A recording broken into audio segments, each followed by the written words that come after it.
إن للمتقين مفازا حدائق وأعنابا وكواعب أترابا وكأسا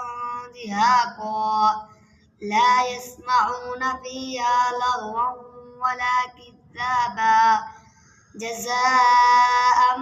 من ربك عطاء حسابا رب السماوات والأرض وما بينهما الرحمن لا يملكون منه خطابا يوم يقوم الروح والملائكة صفا لا يتكلمون إلا من أذن له الرحمن وقال صوابا ذلك اليوم الحق فمن شاء